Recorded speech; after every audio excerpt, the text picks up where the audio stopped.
Es esmu Inese Grumolta no Latvijas Universitātes sociālo zinātņu fakultātes. Un politikas zinātnes nodaļā es izstrādāju savu doktora disertāciju par intelektuāļu politisko lomu un atbildību.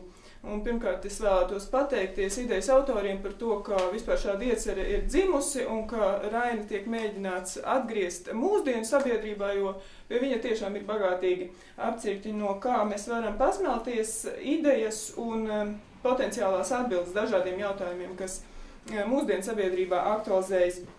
Tātad, rakstot par intelektuāļu politisko lomu centrālajā un austrum Eiropā, es literatūrā periodiski sastopos ar argumentu, ka abos brīvvalsts periodos Latvijā sabiedriski politiskā skatuves priekšplānā nereti izvirzījās cilvēki, kuriem tur it kā nebūtu bijis jābūt, kuriem trūka zināšanas par politisko procesu, un tieši uz šo faktu nereti atsaucas mēģinot skaidrot kaut kādus politiskā procesa un sabiedriskās dzīves defektus. Savukārt, raugoties no rietumu politiskās domas un politiskās socioloģijas perspektīvas, šāds nihilistisks skatījums uz intelektuāli politikā un sabiedriski politiskajā diskursā ir visnotaļ aplams un tuvredzīgs. Mēs varam droši sacīt, ka akadēmiskajā diskursā šodien pastāv diezgan plašs konsensus attiecībā uz to, ka intelektuāļi ir ļoti nozīmīgi, patiešām ļoti nozīmīgi politiskās dzīves aģenti. Un tā tas ir ne tikai pārējais tipa sabiedrībās, ir virkne pārliecinoši argumenti par to, ka intelektuāļiem tādiem vajadzētu būt jebkurā modernā rietuma tipa sabiedrībā. Un nianse vienīgi tā, ka intelektuāļi savas politiski nozīmīgās aktivitātes veids nevis praktiskās politikas sfērā, saprotot ar to lēmumu pieņemšanu un tātad tam speciāli izveidotos posteņos, bet pirmkārt operējot ar savā primārajā darbības sfērā pieejamajiem līdzekļiem. Un vairākās koncepcijās tiek atzīmēts, ka tieši rakstītā vārda pārvaldītāji ir tie, kuri ietekmējot sabiedrības pašizpratni un veidojot noteiktus darbības un attieksmi modeļus, tad arī ir tie, kuri tiešām vislielākajā mērā veic izteikt nozīmīgu politisku funkciju. Un turklāt arī Rainis pats tika aicināja savos literārajos darbos saskatīt politiski nozīmīgus vēstījumus līdzās to literārajai vērtībai. Un ir vairākas idejas, kuras uz kurām es aicinātu vērst uzmanību, un tās vispārīgākās es esmu izdalījusi, cerot, ka detalizētāk tad mēs varētu katrs pats atvedināt to, ko no tā visa mēs arī varam izvilkt. Un pirmkārt, es vēlētos pievērsties mūsu sabiedrībā šobrīd tik aktuālajai individa iniciatīvas tematikai, jo pat labam šajā ziņā aina nav pārāk iepriecinoša.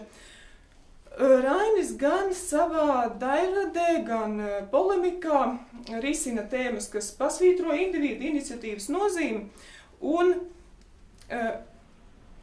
aicina individu iesaistīties, lai varētu tikt pietuvinātu sabiedrības locekļu vairākumu gribai atbilstoši iznākumi. Un tātad vairāk savu lugu centrā viņš tika novietojis individus, un tāpat arī dzejā viņš runā par to, un tādi Raina lietoti apzīmējumi kā pats, savs, tie ir nevien spēcīgi emocionāli, bet arī filozofiski klādēti. Un Rainis risina individa brīvības, autonomijas, garīgas pašpilnveides jautājumus un apelējot pie brīvā individa racionalitātes, viņš tiek arī aicināts demonstrēt proaktīvu stāju attiecībās ar pasauli. Lūk, Rainis saka, pats cīnies, palīdz domā, spried un sver, pats esi kungs, pats savai laimēji durvis ver. Vienlaikus individa brīvība nav absolūta tādā nozīmē, ka tai ir jātiek samērotai arī ar citu individu brīvību, un līdz ar to rodas nepieciešamība pēc pašierobežošanās spējas pamatojumu, un vienīgi tā, saka Rainis, ir iespējams izvairīties no patvaļas un runāt par individu brīvību plašākā sabiedriskā kontekstā. tiek norādīts uz individa pienākumu attiecībā pret veselumu, apelējot pie organiskās saiknes abu starpā. Tad akcentējot nobriedušas un pašpietiekamas personības dispozīciju, Rainis arī saka, es pasaules daļa atbildīgs par visu. Mēs redzam, ka pie Raina individa brīvība izpaužas nevis kā stoiciska attieksmes brīvība pret status quo, bet tā paredz iespēju šos apstākļus mainīt. Kādēļ tas šobrīd ir būtiski?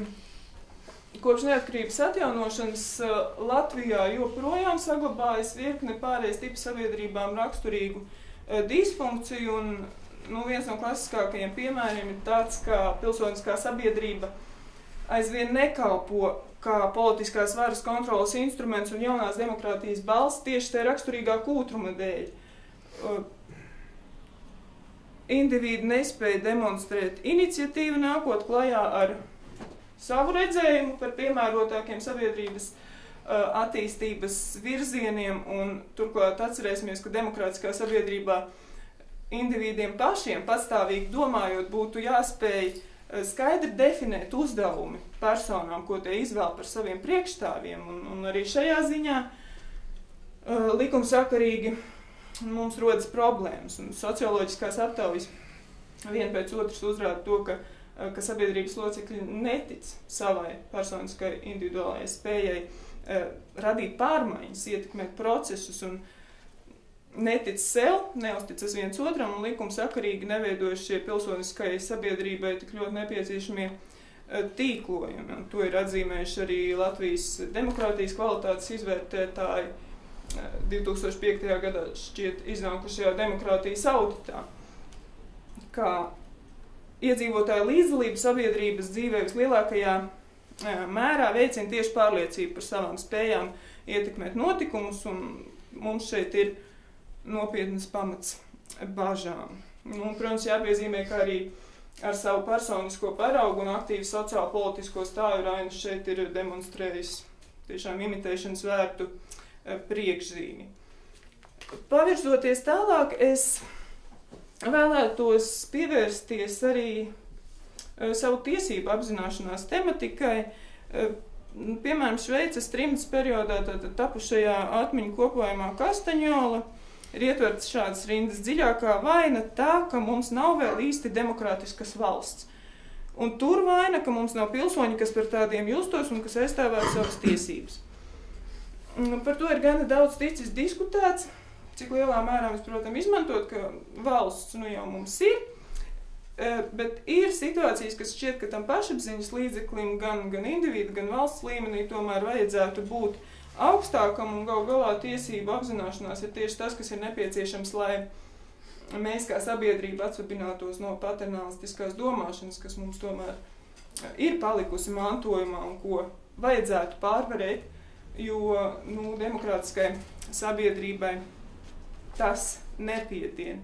Ir jāspēj pastāvēt par sevi, gan attiecībās ar politisko formalizēto varu, gan attiecībās ar līdzcilvēkiem, jo jāatceras tas, ka pārlieku lielu pietātu pret pastāvošo varu var radīt labvēlīgu augsni tās visatļautībai un manipulācijām.